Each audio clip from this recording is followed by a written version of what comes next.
Olá, pessoal, tudo bem? Sejam bem-vindos ao nosso canal, ao nosso podcast.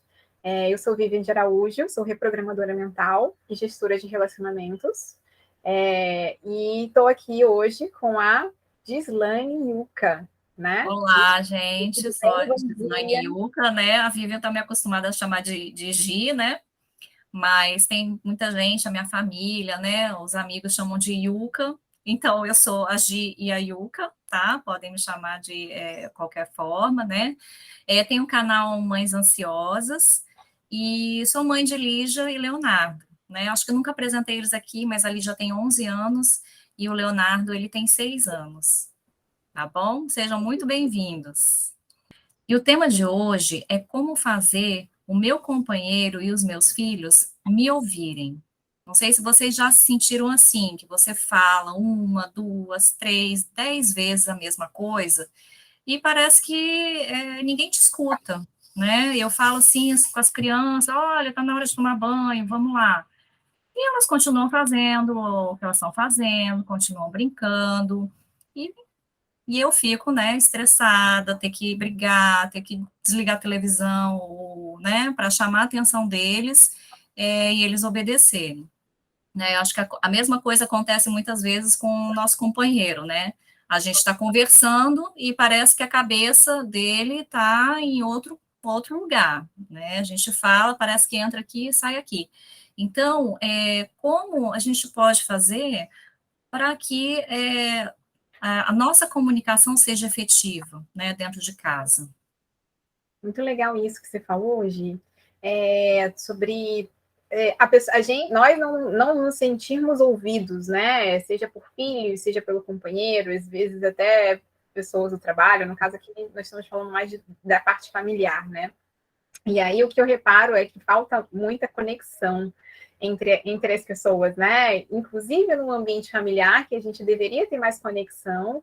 Por muitas vezes nós ficamos muito tempo fora de casa, ou mesmo quando a gente está dentro de casa, por cansaço emocional, por cansaço físico, a gente se desconecta do outro, né? Esquece de estar ali observando o outro, né? E criando esse vínculo, né, maior com o outro. E isso causa essa falta, como que eu falo, essa percepção de que nós não estamos sendo ouvidos, né? E é como se fosse mais do mesmo, né? Então vem a gente fala para a criança, ó, tá na hora do banho. Mas aí é que ela tá na hora do banho se prolonga e, na verdade, a criança vai fazer outra coisa, tem outros interesses, e a gente acaba se estressando de uma forma que... E muitas vezes, assim, a gente acha que é a culpa do outro, né? Ah, o outro não está me escutando, né? E sem parar para pensar que, poxa, será que o jeito que eu estou me comunicando, né, não pode ser melhorado, né? Assim, sem olhar para dentro. E muitas vezes a chave, né, a resposta está dentro da gente. Né? A gente mudando a forma de se comunicar, aí sim, né, as pessoas ao redor vão, assim, parar o que estão fazendo para dar atenção devida e ter essa conexão, né? Acho que a chave é a conexão. Né? Muito bom isso que você falou. Eu reparei daquela frase, quando a gente para observar a nossa comunicação, né? Às vezes, quando a gente muda a nossa comunicação, a forma de se relacionar com o outro muda, o ambiente muda, tudo muda ao redor. E aí é como se a gente colocasse ali um pouco mais de empatia, mas não é só a empatia, tem também aquela parte ali da entonação de voz, né? Da linguagem verbal, que a gente vai falar um pouquinho aqui, né? Uhum. Julgamentos, né? E aí eu começaria pela parte do espelhamento, né? E eu queria falar um pouquinho da neurociência aqui, né? Na neurociência, tem estudos que falam que nós temos um neurônio chamado neurônio espelho, né? Em que nós acabamos espelhando o comportamento do outro. Então, por exemplo, a criança ela está brincando e aí, de repente, você quer conversar com a criança. Primeiro, você vai lá, essa seria, né, a parte que a gente é combinado, mas enfim, você vai lá, se abaixa, você olha, você se conecta com a criança, espelhando a Uhum. criança, né? Fazendo os movimentos parecidos, né? Estando ali pertinho, brincando um pouquinho mais, né? Porque aí a criança vai se sentir também ouvida. E quando ela se sente ouvida, ela se abre para ouvir. A mesma coisa para o companheiro, né? Às vezes o companheiro está lá assistindo alguma coisa na televisão, aí você do nada. Isso acontece direto, tá, gente? Já vi isso acontecer várias vezes, em vários casais, vários relacionamentos. A pessoa está vendo televisão, seja homem ou mulher, né? E chega o outro do nada e fala: olha, tem que fazer isso, isso e isso. Já chega dando uma ordem, então, olha, eu preciso disso, né? Um pedido, alguma coisa assim.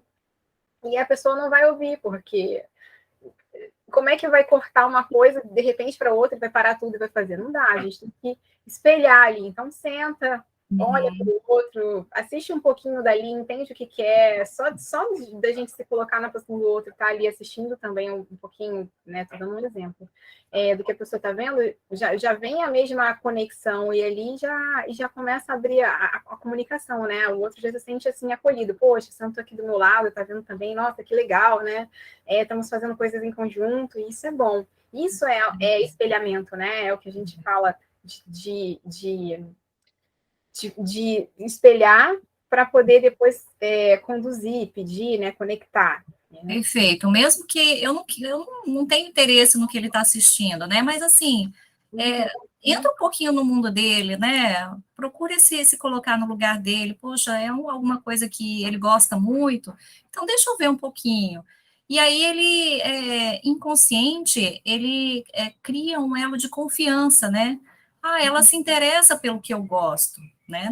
Não necessariamente, né? Eu gosto das mesmas coisas, a gente gosta da mesma coisa, mas se ele gosta, poxa, eu vou me interessar um pouco também, vou procurar saber também. E isso cria uma relação de confiança, né? Poxa, ela, né, tá se colocando no meu lugar, e tudo isso, assim, né, inconsciente, né? Claro que ele não vai falar isso, mas, assim, por trás, ele se sente respeitado, né? Assim, os gostos que ele tem vão ser respeitados inconscientemente, né? E aí abre esse elo aí de comunicação, né? Que antes, às vezes, tinha um muro ali, tinha uma parede ali, então você falava e não entrava. Aí, à medida que você consegue acessar o mundo da pessoa, nem que seja uma brechinha, né, você derruba essa parede, né, de comunicação. E aí você consegue fluir melhor, né? A pessoa vai te ouvir melhor. A mesma coisa a criança, né? Ah, eu não gosto de brincar de quebra-cabeça, ele adora fazer quebra-cabeça, eu não gosto, mas vai, fica ali, né? Poxa, observa como ele está brincando, elogia, poxa, você é tão paciente, você consegue fazer sozinho e dá uma atenção. Aí a criança vai sentir segura, vai sentir mais confiante, vai confiar em você. E inconscientemente ela vai começar a te espelhar, né? Você vai ganhar essa autoridade, assim, inconscientemente, né? Então, isso eu acho muito, muito legal. Assim, são coisas simples, né?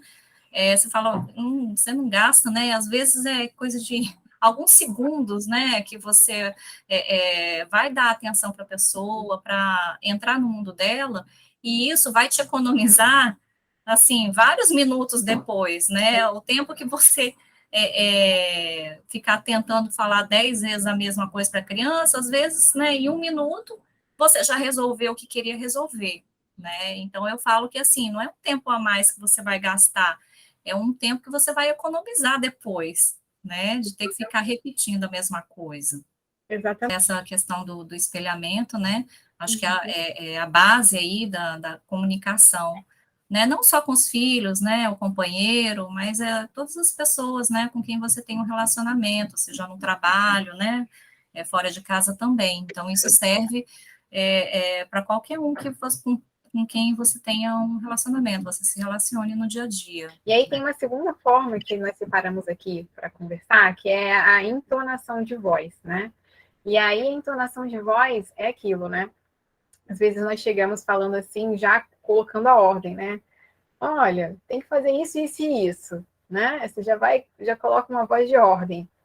Se a gente mudar um pouquinho a frase e colocar outra entonação, olha, seria interessante se pudesse fazer isso, porque dessa forma se resolve outras questões, né? E você vai conectando também ali na frase, colocando um pouquinho do outro na sua frase também, para fazer essa conexão. Então, vai juntando o espelhamento, vai juntando a conexão, vai juntando a entonação de voz, e vai ficando mais fluido, né?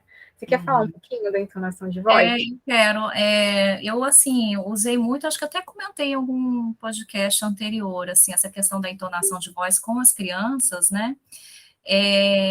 Quando a gente quer dar um comando, por exemplo, tá na hora de escovar os dentes, né? Se a gente deixa uma entonação assim mais aguda para o final, tá na hora de escovar os dentes, dá um ar de dúvida, né? Então a criança vai achar que, assim, ela pode escolher se ela vai escovar os dentes ou não, né?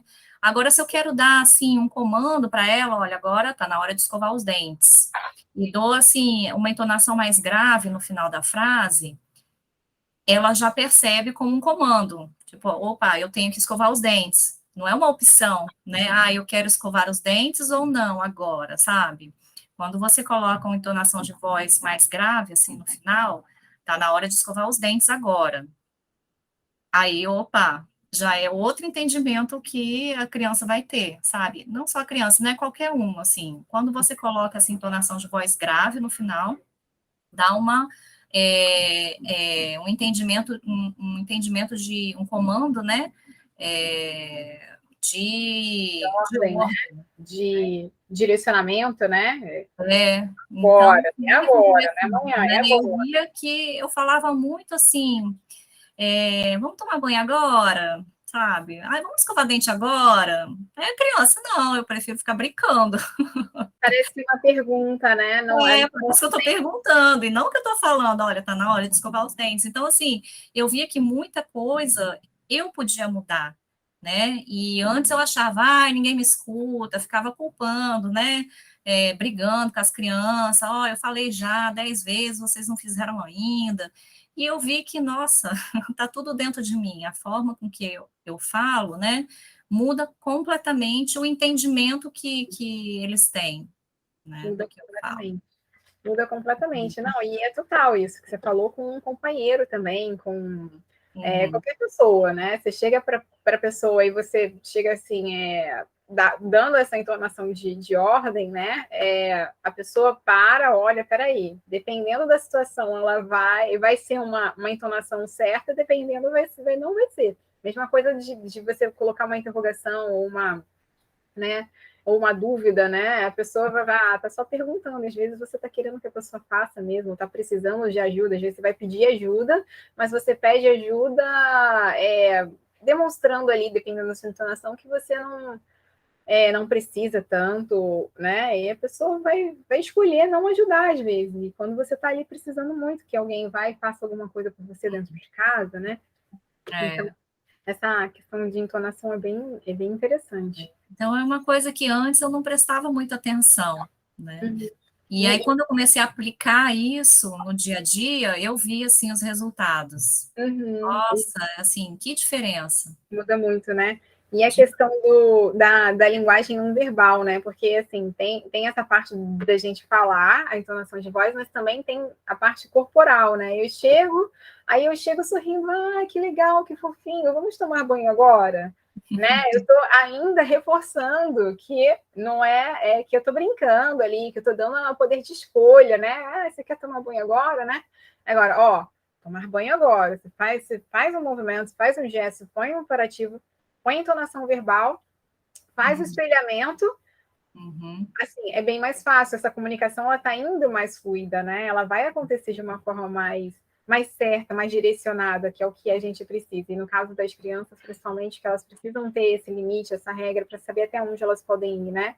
uhum, E no caso do adulto também é importante para você saber colocar o seu limite e colocar o limite do outro, né? uhum, Saber ali até onde você pode ir, até onde é o lugar do outro, até onde você está acessando o espaço do outro no sentido de emocional, né? Ou às vezes físico também, né? Porque todo mundo tem um espaço aqui. Eu gosto sempre de falar essa questão dos limites, né?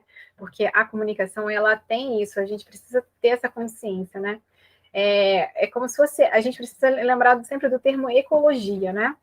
uhum, Quando nós perfeito. nos comunicar, é sempre bom lembrar que tem que ser importante para a gente, para o outro e para o ambiente, né? Ao redor. Precisa ser bom para a gente, para o outro e para o ambiente. Então, eu vou passar a minha mensagem, mas também eu não vou passar uma mensagem que invada a parte emocional do outro, a parte física do outro. Eu falo espaço, porque definindo aqui espaço, né? Espaço seria físico, emocional, seria dependendo de quem acredita ou não, espiritual, né? Tem vários tipos aí de espaço que você pode ir ou não, né?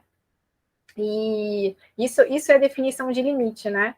Que a gente dá para as crianças e para os adultos também tem alguns adultos que não têm essa definição. E cabe a nós, cabe a gente que está sendo o comunicador, né? A pessoa que está falando, que tem mais consciência, que vai dar esse direcionamento de até onde eu vou e até onde o outro pode vir, né? E esse até onde eu vou e até onde o outro pode vir está muito relacionado com as dores das pessoas, né? Então, se eu vou e eu chego numa parte ali que eu estou acessando a dor do outro, ou então eu estou acessando de uma forma que vai ser ruim, vai ser prejudicial, eu tenho que parar. Da mesma forma, quando o outro está vindo e ele vai acessar alguma dor minha, alguma coisa que vai ser ruim para mim, ele vai ter que parar. E eu tenho que falar isso para ele também, para ele saber, né? Então é uma via de mão dupla aí, né? Só abrindo, você falou, é muito legal essa parte de relação ecológica, né? Tem que ser bom para os dois lados, né? E assim, por muito tempo, assim, né? Muitas situações, eu refletindo depois, eu vi que eu não respeitava muito o tempo das crianças, sabe? Então, assim, eu tinha tudo organizado, os horários, por exemplo, de sair, de, né, fazer as coisas, e tudo tinha que ser no horário que eu já tinha planejado, né? Porque a gente precisava sair. Só que muitas vezes atropelava, entendeu? Assim, o que as crianças estavam fazendo. Às vezes, poxa, elas queriam terminar aquela brincadeira, né? E eu não olhava com os olhos deles, né? Então, essa questão da relação ecológica é muito legal, porque se você constrói junto, né? Por exemplo, constrói junto o cronograma, né? Assim, não, ó, hoje você já avisa a criança o que, que vai acontecer, já deixa ela preparada e faz os combinados, ó, tal hora a gente vai começar a se arrumar, né, e aí vai preparando a criança para isso, respeitando, né, poxa, ela quer brincar, não sei, vou dar um exemplo aqui, né, ela quer terminar de montar o Lego que ela começou, né, então, assim, poxa, muitas vezes a gente subestima, né, a criança fala, não, isso não é importante, né, pode parar, depois você, uma outra hora você termina, só que para ela é muito importante terminar aquilo, né, e assim, muitas vezes acho que a gente não respeita, né, eu vou falar por mim, né, assim, mas acredito que com muitas mães aconteça isso, às vezes a gente acha, não, isso aí você pode fazer depois, sem se colocar no lugar da criança, poxa, para isso, para ela é importante terminar aquela construção que ela está fazendo, por exemplo, né, então, assim, não custa nada combinar com ela antes, né, olha, a gente vai precisar sair, né, tal hora, né, talvez não dê tempo de você terminar, né, o que você está fazendo. Tudo bem terminar mais tarde? Ou você quer deixar para montar tudo à noite, né, com mais tempo, mais tranquilo? Então, assim, são coisas pequenas e que não custa nada. Você evita um estresse, né, aquele estresse de, não, mas eu quero terminar, e aí a criança não quer sair, e você, olha, está na hora, já estamos atrasados, né, então evita esse estresse e fica uma relação ecológica, né, assim, para os dois lados, né. Muito, muito legal isso que você comentou aí, Vivian. É verdade. E esse é sempre bom, porque eu gosto muito desse conceito de ecologia, que está muito relacionado com espaço, com limite, né, com o nosso bem-estar, né? Às vezes a gente precisa ter aquele espaço para a gente, e espaço pode ser físico, emocional, de novo, tem vários tipos de espaço, a gente pode falar um dia só sobre isso, um tema só sobre isso, mas até para a gente se recuperar, né? Às vezes a gente tem um dia cansativo, o nosso potinho emocional está lá embaixo, aquele potinho emocional está bem curtinho, e a gente precisa mesmo de mais tempo para recuperar esse potinho, para esse potinho aumentar, né? Então, esse dia a gente vai ter que saber como se comunicar ainda melhor para que a gente mostre, olha, eu tô com um potinho emocional vazio, eu preciso de um tempo aqui, né? Para que o outro não chegue e comece a depositar o potinho emocional dele também, aí vai acabar, e aí, nesse momento que acaba o potinho emocional do um e que acaba o potinho emocional do outro, aí a conexão ela zera. Então a gente tem que ter essa consciência desse potinho emocional estar ficando reduzido e saber comunicar isso também de alguma forma para que possa ter esse espaço, né, essa consciência aí ecológica, né, do eu, o outro, o ambiente. E aí aumentar o seu potinho emocional para que a gente consiga comunicar com o outro, né? Às vezes o outro que está com potinho emocional e eu sabendo disso, eu vou lá e vou encher o potinho emocional do outro, não vou esgotar o potinho emocional do outro, né? Isso é muito importante na comunicação, principalmente, né? Então, você vê aí que não tem só comunicação, né? Tem um pouco de consciência também corporal, um pouco de consciência emocional. Né? É importante a questão quando a gente está em casa e no trabalho, né? Não carregar os problemas do trabalho, a vibe, né, do trabalho, que é muito agitado, muita correria, para dentro de casa, né? Porque a criança, ela está em outra vibe, né? Assim, ela tem o tempo dela e a gente tem que respeitar. Né? Então, eu acho que muitos conflitos, né, poderiam ser evitados dessa forma, né? Entendendo que ela também tem as prioridades, né, o tempo dela, que não é o mesmo que o meu, né? Às vezes eu estou querendo, né, fazer as coisas mais rápido, claro, né, adulta, a gente tem já mais habilidade, né, para fazer, e a criança, ela, né, ainda para muitas coisas precisa de ajuda, então, assim, a questão do tempo dela também é diferente. Então, muitas vezes a gente fica apressando a criança a fazer alguma coisa que ela ainda não desenvolveu a habilidade suficiente para fazer no mesmo tempo que a gente, né? Então, assim, em vez de apressar, poxa, por que não preparar um tempo antes, né? Eu me arrumo em meia hora, mas às vezes a criança arruma em 40, não sei, estou dando um exemplo aqui. Mas se atentar a essas pequenas coisas, né, assim, eu vejo isso muito com a minha filha, a Lígia, né, ela tem 11 anos, então ela já está ficando mocinha, então ela já quer passar o creme, já quer, sabe, arrumar melhor o cabelo, tomou banho, gosta de secar o cabelo, se ajeitar, e era uma coisa que antes ela não tinha, né, então ela está demorando um tempinho a mais aí para se ajeitar, e eu tenho que respeitar, né, é uma coisa que é uma fase, e aí eu já comecei, assim, a gente vai sair, eu já aviso um tempo antes, né, para evitar aquele estresse de vamos logo, né, então, assim, a comunicação envolve tudo, né, desde esses pequenos detalhes. Não, muito bom. É isso que a gente falaria por hora sobre isso, Gi, porque você falou aí da questão da criança com 11 anos já ter essa vontade de se cuidar mais, né? Assim, não que a criança pequena não tenha, mas que é porque ela já, com 11 anos já está entrando na adolescência, já quer ser incluída nos grupos, né? Então, para eu ser incluída, eu tenho que, né, me colocar um pouco mais, assim, né, próxima, né? Então, vou me arrumar mais. São fases, né? Como você falou, a gente tem que São respeitar. fases, e a gente tem que respeitar, né, a fase de cada um. E a maturidade também, a maturidade cerebral, a maturidade a nível de conhecimento, é isso com crianças, né? E com adulto também eu vejo que tem fases, né? Tem fases que a pessoa às vezes está mais cansada do trabalho, aquilo que você falou, né? Às vezes a pessoa está mais contente, ela está mais extrovertida, ela quer sair, e às vezes você não tá tão assim, né? Você está na outra fase, então conciliar isso é importante ter esse conhecimento e principalmente saber comunicar, né? E aí ficaram as nossas estratégias aqui de hoje, né? Que é o espelhamento, né? A gente espelhar, entrar um pouquinho no mundo do outro para trazer um pouquinho o outro para o nosso mundo também. A entonação de voz, que é importante, né? Tomar cuidado com a nossa entonação para não ser algo. Às vezes nós estamos no nosso mundo e a gente traz a entonação do nosso mundo que é totalmente diferente da entonação do outro, né? Também. Então, importante isso. A linguagem não verbal também é importante. E a questão da ecologia, né? Que observar o outro, né? Ver até onde eu posso ir, né? Eu acho que está tudo conectado, né? Ali. Perfeito, acho que você resumiu, deu um resumão aí, show de bola. Resuminho aqui para finalizar o nosso podcast de hoje. E é Isso. isso.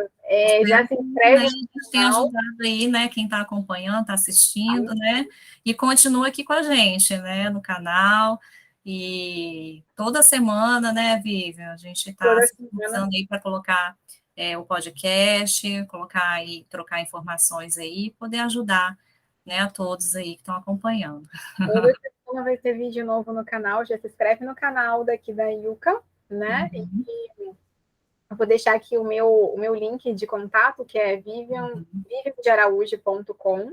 É a minha página lá, vocês acessam também o meu canal, para vocês olharem o meu trabalho, né? Participarem lá um pouquinho mais Eu vou deixar ali na descrição também do vídeo, tá, Vivian? Tá bom, tá Então bom. tá bom, gente. Muito obrigada. Obrigada, Beijo, Vivian. Beijo até. a todos. Tchau, tchau. Tchau. It's alright if now's not the time, because I'll wait for you. You're on my mind.